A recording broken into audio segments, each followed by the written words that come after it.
स्वागत है सभी विद्यार्थियों का।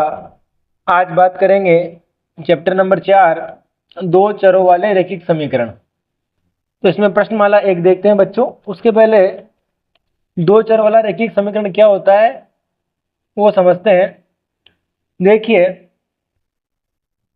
रैखिक समीकरण का मतलब होता है जिसकी घात 1 हो।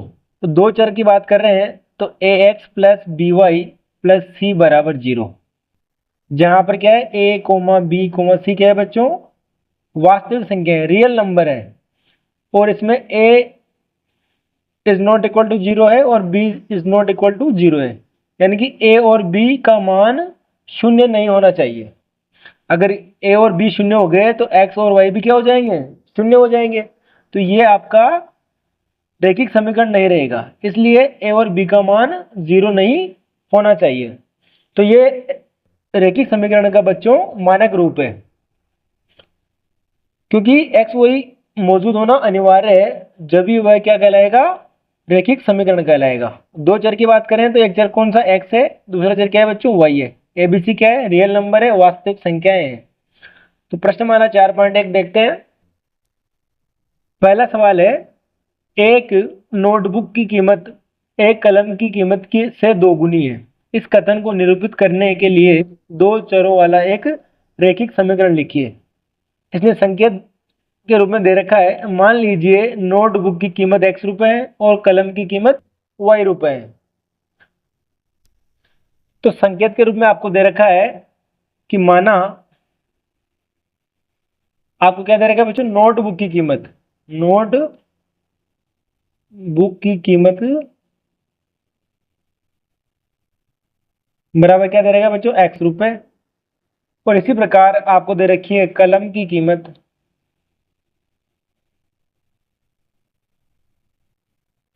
बराबर दे रखा है बच्चों आपको y रुपए।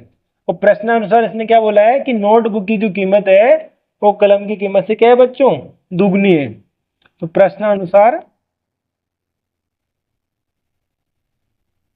आपको दे रखा है नोटबुक की कीमत जो है वो दो गुनी है, किससे, कलम की कीमत से। तो नोटबुक की कीमत बराबर दो गुना कलम की कीमत। नोटबुक आपने क्या माना है बच्चों, x माना है, बराबर हो जाएगा ये 2y। तो 2y को पक्षांतरण करेंगे तो ये हो जाएगा x माइनस 2y बराबर 0। तो आपको क्या करना था, इसको जो है एक रैखिक समीकरण के रूप में व्यक्त करना था। तो आपका रैखिक समीकरण आ गया x माइनस वाई बराबर 0। इसमें c पद मौजूद नहीं है, यानी जो अचर पद है आपका उसका मान क्या है बच्चों, 0 है। क्वेश्चन नंबर 2 है, निम्नलिखित रैखिक समीकरणों को ax plus B Y plus सी बराबर 0 के रूप में व्यक्त कीजिए और प्रत्येक स्थिति में a कोमा बी और c के मान बताइए। तो इसमें जो आपको 8 प्रश्न दे रखे हैं उनमें क्या करना है, A x plus B Y plus सी के रूप में तो व्यक्त करना है, उसके अलावा ए बी सी के मान आपको बताने हैं। पहला प्रश्न देखते हैं दूसरे का। प्रश्न दे रखा है 2x प्लस 3y बराबर 9.35 के ऊपर बार लगा हुआ है, यानी कि 5 क्या है बच्चों, रिपीटेशन में। सबसे पहले क्या करते हैं, इसको इसे क्या करना है आपको, A x plus B Y plus सी बराबर 0 के रूप में व्यक्त करना है।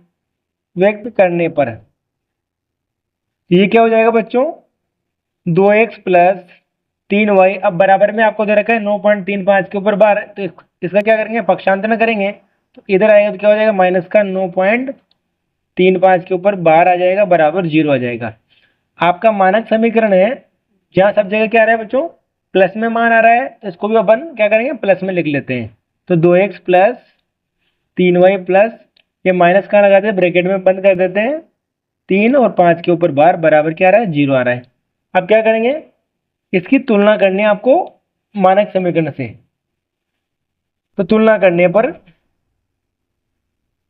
तुलना से देखो a के स्थान पर क्या आ रहा है बच्चों, 2 आ रहा है, तो इसमें a का मान कितना हो जाएगा, a बराबर 2।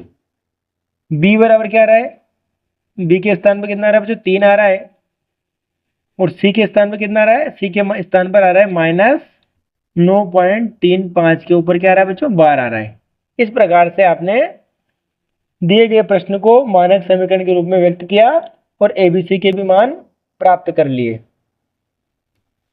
अगला प्रश्न है x माइनस वाई बटे 5 माइनस 10 बराबर 0। इसको क्या करना है बच्चों, आपको मानक समीकरण के रूप में व्यक्त करना है। तो देखिए आपने पढ़ा है ax plus B Y plus सी बराबर 0। तो x के आगे आपके पास कोई गुणांक नहीं है, तो इसको क्या करते हैं, गुणांक के रूप में लिख लेते हैं 1 इंटू एक्स, यानी कि अगर x में 1 का गुणा किया तो भी 1 से आएगा। फिर y का मान लिखते हैं, प्लस में आता है y, 1 बटे क्या आ रहा है बच्चों, 5 आ रहा है माइनस का, ये माइनस लगा दिया मैंने, y प्लस सी का मतलब माइनस का 10 आ जाएगा ब्रैकेट के अंदर बराबर 0।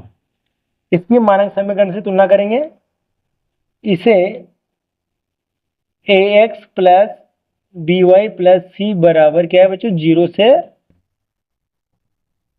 तुलना करने पर,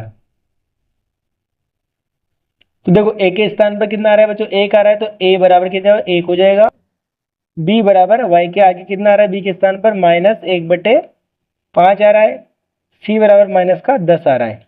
ए बी सी के मान प्राप्त कर लिया आपने और इसे मानक समीकरण ax plus B Y plus सी बराबर 0 के रूप में भी क्या किया, व्यक्त कर दिया। अगला प्रश्न है माइनस 2x प्लस 3y बराबर 6। इसे क्या करना है आपको, रेखिक दो चर वाले रेखिक समीकरण के रूप में व्यक्त करना है। तो 6 का क्या करेंगे बच्चों, पक्षांतरण करेंगे, तो ये हो जाएगा माइनस का 2x प्लस 3y, ये माइनस का 6 बराबर 0।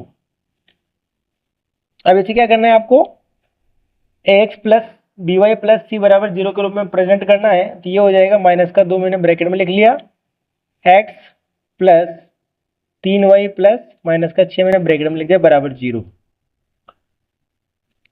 तो ax plus B Y plus सी बराबर 0 से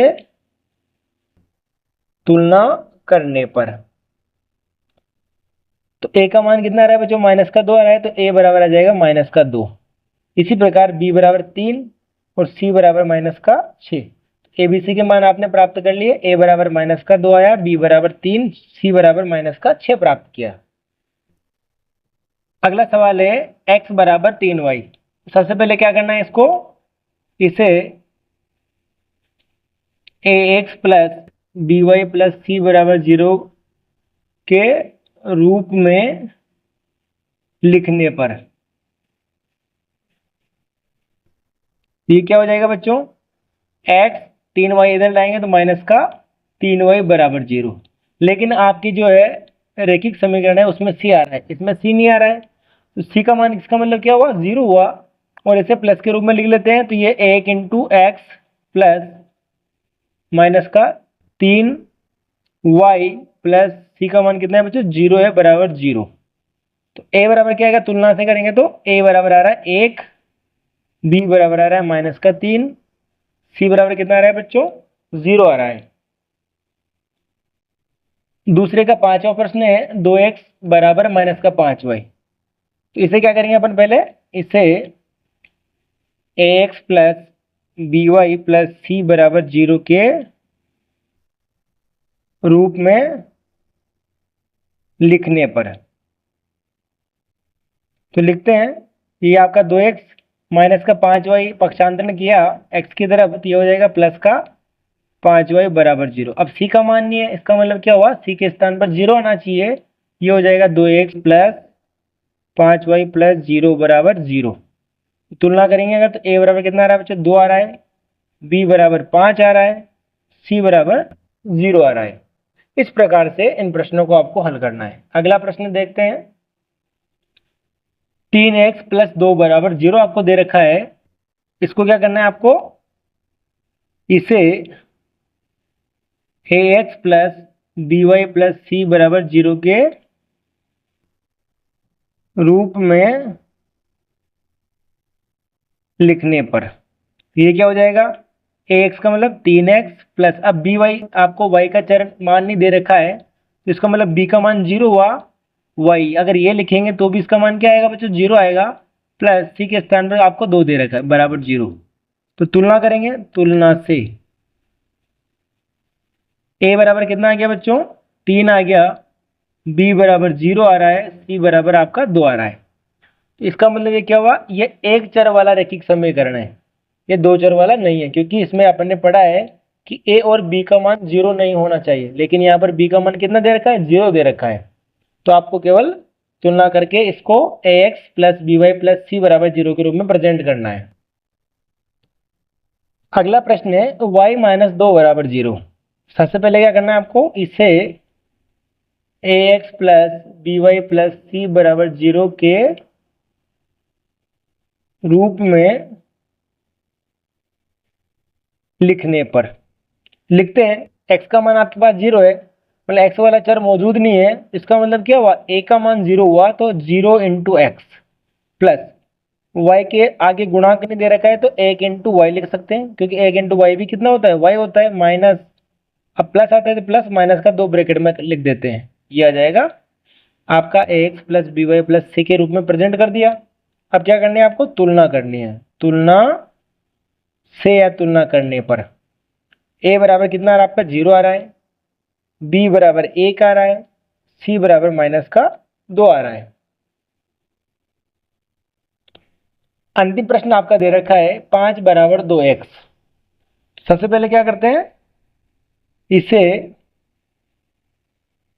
ए x plus B Y plus सी बराबर 0 के रूप में लिखने पर ये क्या हो जाएगा बच्चों, 2x को पक्षांतरण करेंगे, ये आ जाएगा माइनस का 2x और प्लस का 5 बराबर 0। अब आपको पता है y का पद इसमें मौजूद नहीं है, यानी कि b का मान 0 होगा, तो माइनस का 2x प्लस b के स्थान पर 0 इंटू वाई, 0 इंटू वाई क्या है, तो 0 आएगा, यानी कि सेम ये वाला मान आ जाएगा, प्लस 5 बराबर 0। अब तुलना करनी है आपको तुलना से, तो तुलना करने पर a का मान कितना आ रहा है बच्चों, माइनस का 2 आ रहा है, b बराबर 0 आ रहा है और c बराबर 5 आ रहा है। इस प्रकार से आपको दिए गए मान को दो चरों वाले रैखिक समीकरण में व्यक्त करना है और एबीसी की तुलना करके मान निकालना है। तो आपकी ये एक्सरसाइज 4.1 कंप्लीट होती है। वीडियो पसंद आए तो लाइक करें, चैनल को सब्सक्राइब करें। Thank you.